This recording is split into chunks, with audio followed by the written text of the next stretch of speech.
Rahmatullahi wa barakatuh. Bismillahir Rahmanir Rahim. Alhamdulillahi Rabbil Alameen.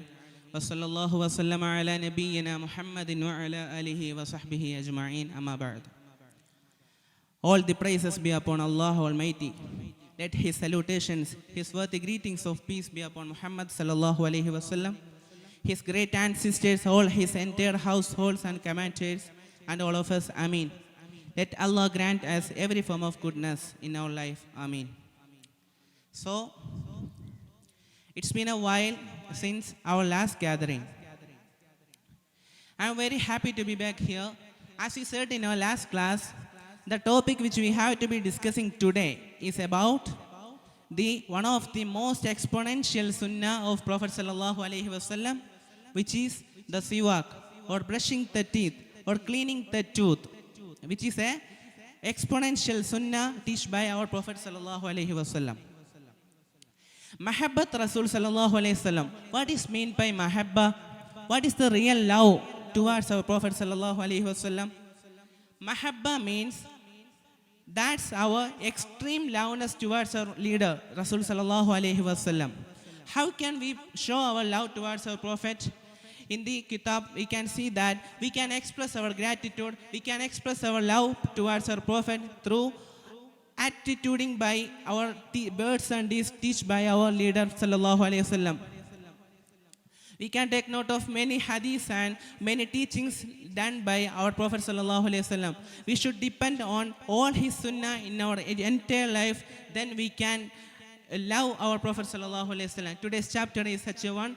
We are discussing a very important sunnah that should be upgraded and upheld in our life, entire life, and we would spread this sunnah to our common peoples, because in Arab worlds we can see that the Arabs are commonly using this sunnah. The Arabs are using siwak every time, rigorously and repeatedly. But in our land, this is not a sunnah which is widely spreading.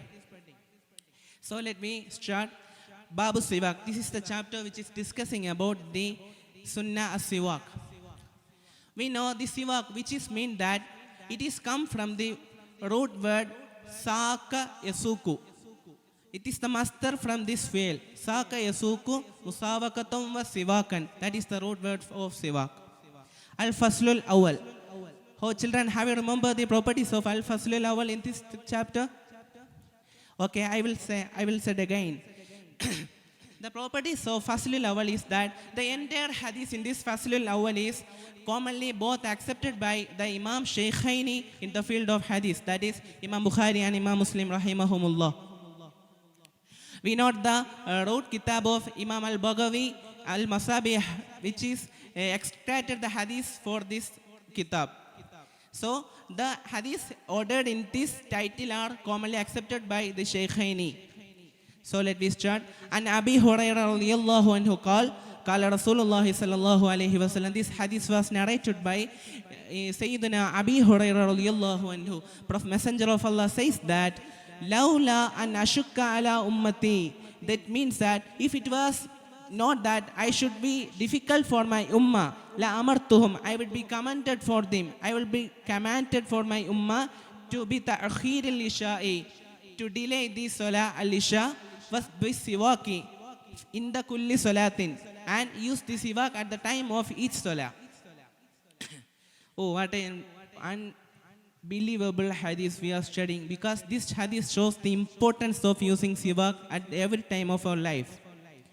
The Islamic scholars in the Sharh Mirqatul Mafatih, the scholars discussed that our Prophet sallallahu alaihi wasallam did not make this siwak as a fall, because he shows merciness to our ummah. He shows kindness to our ummah, because if she made this sunnah as a fall, everyone cannot be able to do this sunnah every time. So they are become a sinners in his life. So Prophet sallallahu alaihi wasallam made his as a sunnah, so it can be removable, but we should catch this sunnah every time in our life. That's the meaning of this hadith. This hadith shows the very importance that we use this sunnah in every time on our life.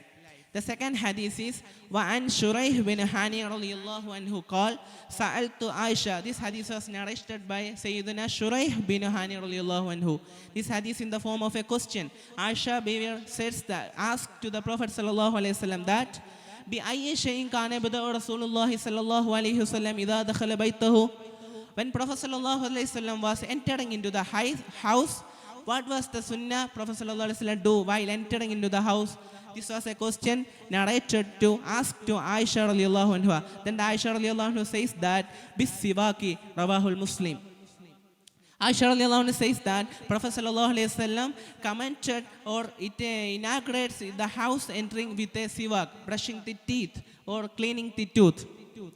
That's the way of using siwak while we are entering into the house. The third hadith is وَعَنْ حُذَيْفَ رَضِيَ اللَّهُ عَنْهُ. This hadith was narrated by Sayyidina Hudayfa رضي الله عنه قال كان النبي صلى الله عليه وسلم إذا قام للتهجد من الليل يشفص فاه بالسواك متفق عليه.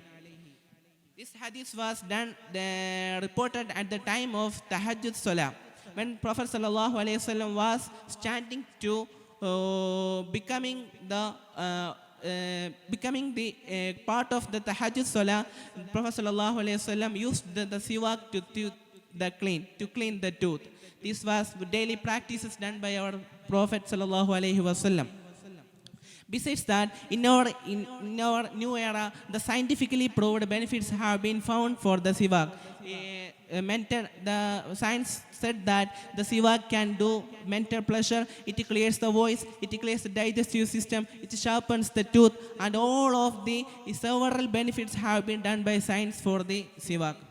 So using miswak, there was a famous thing that Prophet sallallahu alaihi wasallam teaches us that it was arak which is more beneficial to use as a miswak because it has a brush-like fibers.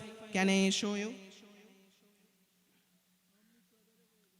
Okay, this is the miswak. This is arak. This is a fiber-like structures in the top edge, and it has a good fragrance. This is the Prophet sallallahu alaihi wasallam teachings to use as a miswak. So let's see how Prophet sallallahu alaihi wasallam used this miswak through his hands.